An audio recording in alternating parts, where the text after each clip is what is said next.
एक महिला दरोगा अपने सिपाही ड्राइवर के साथ गाड़ी में बैठकर केस की जांच पड़ताल करने के लिए जा रही थी।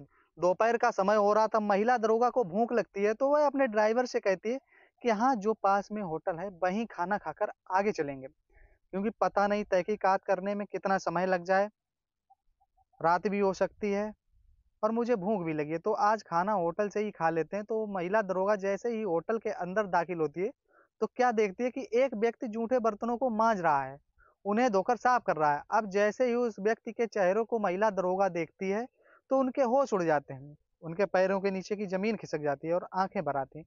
वह जोर-जोर से सबके सामने रोने लगती है। नमस्कार दोस्तों, मैं पुष्पेंद्र सिंह आज आप सभी के सामने लेके आया हूँ एक सच्ची घटना। घटना एक साधारण से घर की, परिवार की, जिसमें सत्यम अपनी धर्मपत्नी कविता के साथ शहर में एक छोटे से रूम में रहता था। और कविता का सपना था कि मैं पढ़ लिख कर कोई सरकारी ऑफिसर बन जाऊं, किसी सरकारी पोस्ट पर, या कोई अच्छी सी सरकारी नौकरी मेरी लग जाए, जिससे कि हमारे घर की आर्थिक स्थितियां बेहतर हो जाएं।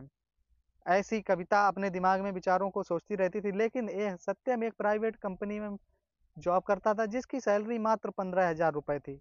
एक दिन कविता सत्यम से कह ही देती है कि देखो, मेरा सपना है कि मैं अपनी पढ़ाई को आगे जारी रखूं, कोई सरकारी नौकरी करूं या सरकारी पोस्ट को मैं हासिल कर लूंगी।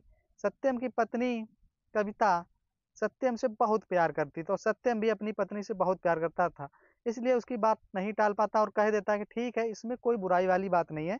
अगर आप पढ़ना चाहती हैं तो पढ़ाई शुरू कर सकती हैं। मुझे 15,000 रुपए मिलते हैं सैलरी की, जो कुछ भी खर्चा होने के बाद बचेंगे हम तुम्हारी पढ़ाई में लगा दिया करेंगे, तुम अपनी पढ़ाई जारी रखना। सत्यम ने अपनी पत्नी को पढ़ाया लिखाया और कुछ समय बाद पुलिस विभाग में भर्तियां निकलती हैं। तो कविता भी काफी तैयारी कर चुकी थी, तो वो पुलिस का फार्म भर देती है और पेपर देने के बाद भगवान की कृपा से उनका सिलेक्शन भी हो जाता है। इतनी मेहनत करने के बाद उनकी मेहनत रंग लाती है, इंस्पेक्टर बन जाती है, उनकी नियुक्त सब इंस्पेक्टर की पोस्ट पे होती है। अब दोनों बहुत खुश थे। कविता एक महिला दरोगा बन चुकी थी, उनकी खुशी का कोई ठिकाना नहीं रहता। सत्यम और कविता दोनों ही अपने यार दोस्तों और रिश्तेदारों को ये खुशखबरी दे ही देते हैं कि वो एक सब इंस्पेक्टर बन गई है। तो कविता को बहुत मुबारकबाद मिलती है और मुबारक हो तो एक दरोगा बन गई हो।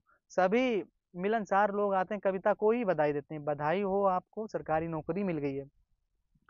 सत्यम के जितने यार दोस्त रिश्तेदार, यहाँ की पुलिस विभाग के भी बड़े बड़े ऑफिसर ही घर पर उन्हें मुबारकबाद देने के लिए आते हैं और सत्यम को पूछते भी नहीं, मैडम जी कहाँ हैं।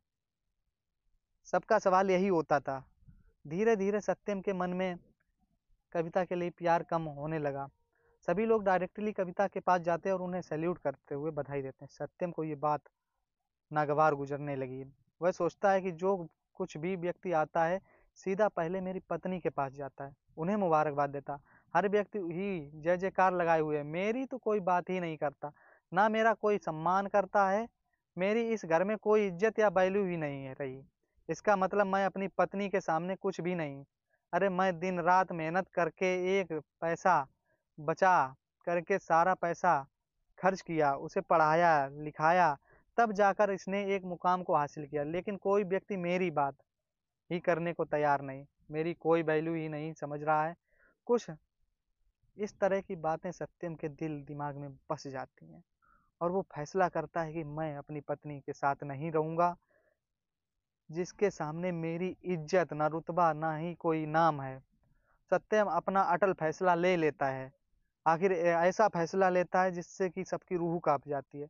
वह अपनी पत्नी पर कई झूठे आरोप लगाकर उनसे तलाक लेने की जिद पर अड़ जाता है, लेकिन कविता को कुछ समझ में नहीं आ रहा था कि आखिर बात क्या है।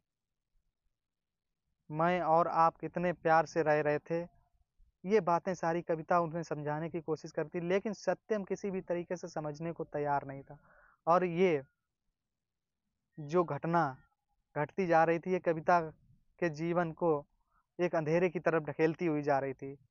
आज एक सब इंस्पेक्टर बनी हूँ, आप इन दिनों रात मेहनत दिन रात मेहनत करके मुझे पढ़ाया लिखाया, और आज अब जब कि मैं कामयाब हो चुकी हूँ तो आप मुझे छोड़कर जाने की बात कर रहे हैं। इतना ही नहीं बल्कि सत्यम और उनके बीच, कविता के बीच बात बिगड़ती रही, लेकिन कविता मामले को सुलझाने की कोशिश करती रही, सत्यम को समझाती रही, लेकिन कई बार कोशिश करने के बाद भी सत्यम नहीं समझा। सत्यम मैं तुम्हारे बगैर नहीं रह सकती हूँ। कविता अपने पति के आगे हाथ जोड़कर खड़ी हो जाती है कि आप मुझसे तलाक मत लो, मैं आपसे बहुत प्यार करती हूँ। ठीक ऐसा ही मिन्नतें करती रही कविता, लेकिन सत्यम जो अटल फैसला ले चुका था उसने अपनी फैसला नहीं बदला। पत्नी को जब पति पढ़ाता लिखाता है और जब वो पत्नी किसी सरकारी पोस्ट पर नियुक्त हो जाती है, कोई सरकारी टीचर, डीएम, एसडीएम बन जाती है, तब वे पत्नियां अपने पति को छोड़ने का फैसला कर लेती हैं। उनसे डिवोर्स लेने का विचार अपने दिमाग में बसा लेती हैं, क्योंकि वो ये सोचती हैं कि मैं एक सरकारी अधिकारी हूँ और मेरा पति तो एक बेरोजगार मजदूर छोटी मोटी नौकरी करता है, इसके साथ मैं कैसे रहूंगी, मेरी इज्जत क्या कम हो जाएगी। लेकिन कविता के दिल में सिर्फ इस तरह का कोई विचार नहीं आता। वो गवर्नमेंट ऑफिसर बनने के बाद भी अपने पति के आगे हाथ जोड़कर प्रार्थना कर रही थी कि मुझे मत ठुकराओ, मुझे अपनी जिंदगी से बेदखल मत करिए, क्योंकि आपके बिना मेरा संसार अधूरा है। लेकिन सत्यम के सर पर भूत सवार था। वो कविता की बात नहीं सुनता और कविता से डिवोर्स ले लेता है। अब कविता अपने पति को छोड़कर चले जाने के सदमे पर पड़ जाती है और सत्यम ये शहर छोड़कर दूसरे शहर में एक कंपनी में फिर जॉब करने लगता था।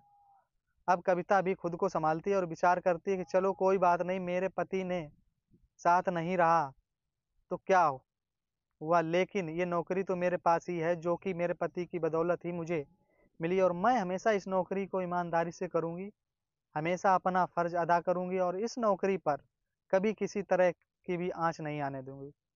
और फिर कविता अपनी ईमानदारी के साथ ड्यूटी करने में लगती है। 2 साल के बाद कविता का ट्रांसफर होता है। एक संयोग से उनका ट्रांसफर उसी शहर में हो जाता है जहां सत्यम जॉब करने के लिए आया हुआ था। तो दोस्तों, कविता एक दिन किसी केस के सिलसिले में अपने सिपाही ड्राइवर के साथ गाड़ी के में बैठकर केस की जांच पड़ताल करने के लिए जा रही थी। दोपहर का समय था, उन्हें भूख लगती है।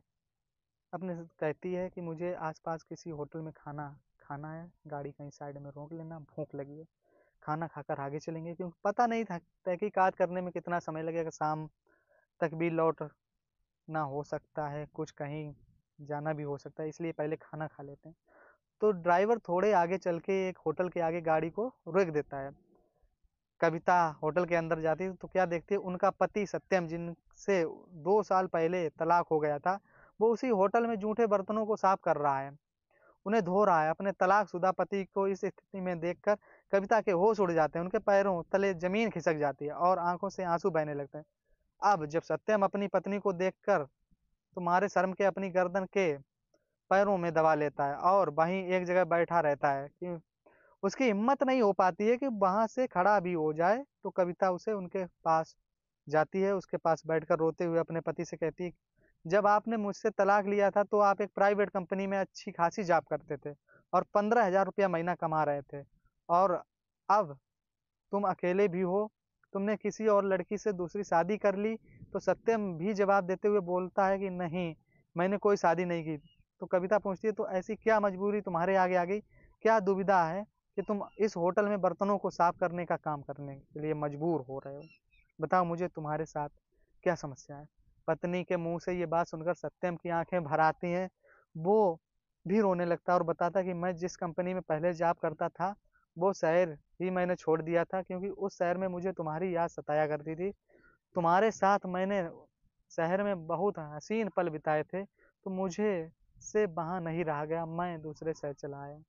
यहाँ भी एक कंपनी में जॉब मिल गई थी, लेकिन कुछ ही दिन बाद मेरे पैर में चोट लग गई थी और जब मैं छुट्टियां लेकर कंपनी के बाद में नौकरी करने के लिए आया तो नौकरी पर नहीं रखा गया। मैं बहुत परेशान हो गया और लौटकर अपने रूम पर ही गया। कुछ दिनों रूम पर ही फ्री रहा तो कुछ पैसा कमाया हुआ था, पैसा भी दवाइयों के खर्चे में लग गया, लेकिन उसके बाद दर दर भटकता रहा, कहीं कोई नौकरी ना मिल पाई, एक एक पैसे के लिए मजबूर हो गया। पेट भर खाना खाने के लिए भी पैसा नहीं बचा था, तो मैंने सोचा कि जिंदा रहने के लिए खाना तो खाना ही पड़ेगा और मुझे मजबूरी में इस होटल पर आना पड़ा। यहाँ आया तो मैनेजर से बात हुई, उन्होंने बताया कि ये तो सभी कामों के लिए लड़के लगे हुए हैं, कोई काम भी ऐसा नहीं है जो तुम कर सकते हो, हालांकि अगर करना चाहते हो तो जूठे बर्तन को साफ करने वाला कोई नहीं है, अगर तुम ये काम कर सकते हो तो मैं अभी से तुम्हें नौकरी दिला सकता हूँ। तो सोचा कि चलो फिलहाल बर्तन मांज लेते हैं, और तभी से मैं बर्तनों को साफ करके अपनी ज़िंदगी को गुजार रहा हूँ। और इतना कहकर वो फूट-फूट कर रोने लगता है। तो कविता उससे कहती है, कितना समझाया था मैंने कि तुम मुझसे तलाक मत लो, लेकिन तुमने मेरी एक ना सुनी, और तुम तलाक लेकर माने। तुमसे दरोगा बनने से पहले इतना ही प्रेम करती थी जितना कि दरोगा बनने के बाद करती रही थी। मुझसे बिछड़ने के बाद में कोई दिनों तक सदमे पड़ी रही, लेकिन तुम एक बार भी मेरे पास लौट कर नहीं आए, और ना आज तक मुझसे संपर्क करने की कोशिश की।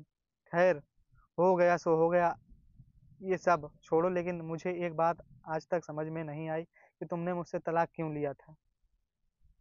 क्या गलती थी मेरी, जो मुझे इतनी बड़ी सज़ा तुमने दी? सत्यम बताता है कि तुम दरोगा बनी तो कोई भी तुमसे घर पर मिलने के लिए आता, तुम्हें बधाई देने के लिए आता, तो सिर्फ़ तुम्हें ही मान-सम्मान देता, मुझे तो मुबारकबाद भी नहीं मिलती। मुझे कोई कुछ नहीं समझ रहा था। ये सब देखकर मुझे बहुत शर्मिंदगी महसूस हो रही थी। ये बात सत्यम के मुँह से सुनकर कविता कहती है कि तुमने बहुत ही बड़ी गलती कर दी थी।